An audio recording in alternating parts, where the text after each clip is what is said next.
Ternyata PMI ini mendapat berita bahwa ibunya telah meninggal sehingga ia merasa sedih dan ia mengaku terus mendengar panggilan dari ibunya hingga ia berbuat nekat. Assalamualaikum warahmatullahi wabarakatuh. Halo sahabat dunia BMI, welcome back to my channel.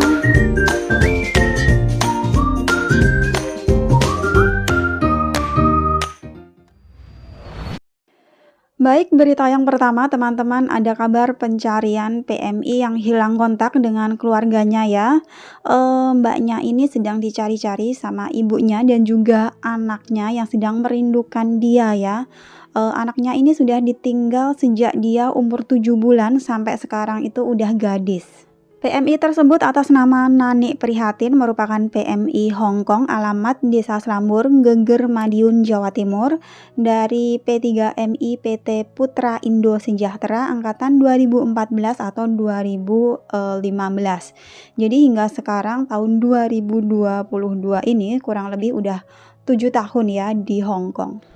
Mungkin di antara teman-teman PMI Hong Kong khususnya ya yang mengenal Mbak Nani ini bisa disampaikan bahwa keluarganya sedang mencari dan bisa menghubungi nomor telepon di 08 5648 703005. Kasihan teman-teman, anak dan ibunya sedang merindukan Mbak Nani ini ya.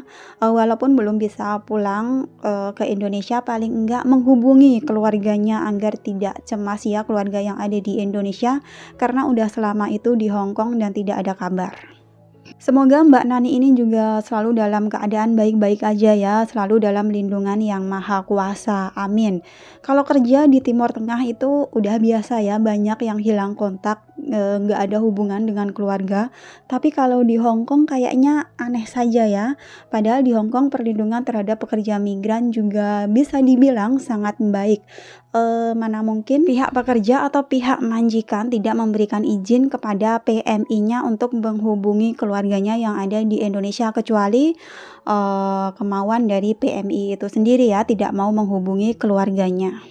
Semoga pencarian ini segera membuahkan hasil yang baik, yang bersangkutan mau segera menghubungi keluarganya yang ada di Indonesia. Amin. Berita yang kedua teman-teman dari Taiwan ini heboh banget ya karena didapati ada seorang PMI atau pekerja migran Indonesia yang sedang menjalani karantina di Hualien. Itu dia melompat dari lantai 3 diduga karena depresi. Untungnya PMI ini baik-baik saja ya, tidak mengalami luka yang cukup serius.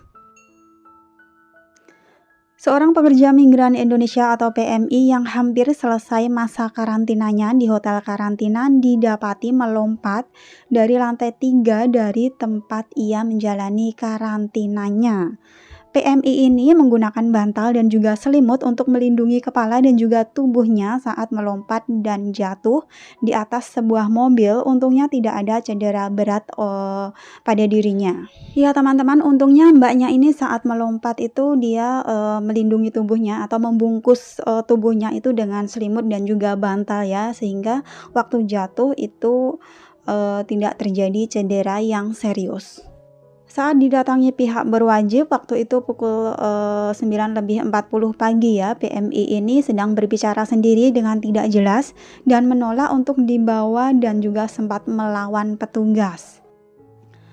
Petugas terpaksa membawa dengan paksa PMI ini ke rumah sakit untuk diperiksa dan juga ditenangkan dan juga diperiksa oleh psikiater. Dan penyebab dari PMI tersebut hingga berbuat nekat, ternyata PMI ini mendapati berita bahwa ibunya telah meninggal dunia yang ada di Indonesia sehingga ia merasa sedih dan juga depresi. Ia mengaku mendengar panggilan dari ibunya yang menyuruhnya untuk melompat, makanya ia melompat. Ya guys, bisa dibayangkan ya, mbaknya ini sedang menjalani karantina.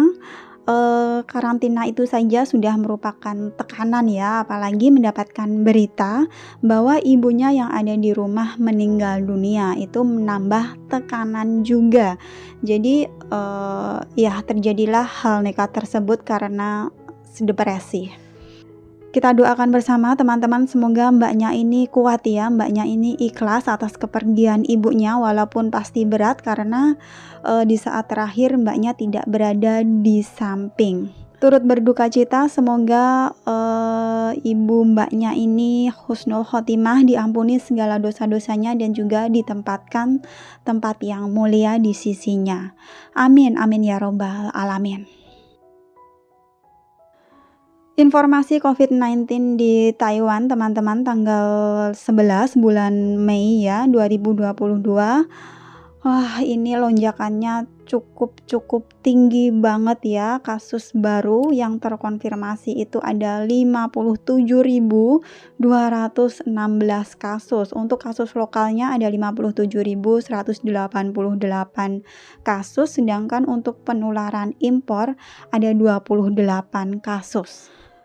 Selain itu juga diinformasikan ada penambahan 8 kasus yang meninggal dunia. Dari penambahan jumlah kasus positif lokal, diantaranya dari kota Taipei ada penambahan sebanyak 8.265 kasus. Dari kota New Taipei City ini penambahan yang paling tinggi ya, yaitu 19.620 kasus. Kota Taoyuan ada penambahan 9.751 kasus. Dari kota Taichung 3.356 kasus. Kota Tainan 2.073 kasus. Kota Kaohsiung 3.153 kasus. Kota Keelung 1.825 kasus. Kabupaten Hsinchu 1.444 kasus. Kota Hsinchu 996 kasus, Kabupaten Miaoli 650 kasus, Kabupaten Changhua 934 kasus, Kabupaten Nantau 358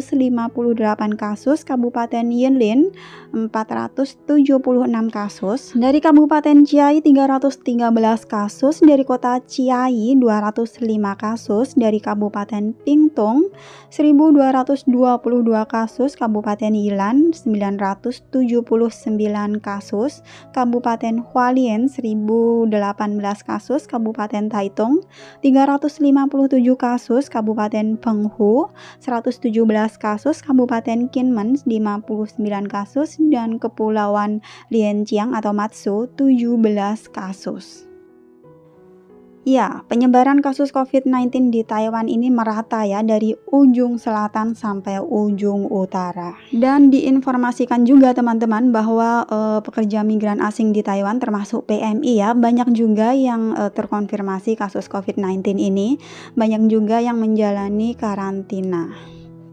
Jadi teman-teman PMI yang ada di Taiwan, jaga diri Anda baik-baik ya, patuhi protokol kesehatan yang ada. Taiwan bener-bener rawan ya guys, walaupun yang udah vaksin 3 kali itu paling gejalanya ringan saja, cuma lebih baik nggak kena ya guys. Semoga teman-teman semuanya baik-baik saja dan selalu ada dalam lindungan yang maha kuasa, amin. Sehat-sehat selalu ya teman-teman semuanya. Thanks for watching and see you next video. Wassalamualaikum warahmatullahi wabarakatuh. Bye bye.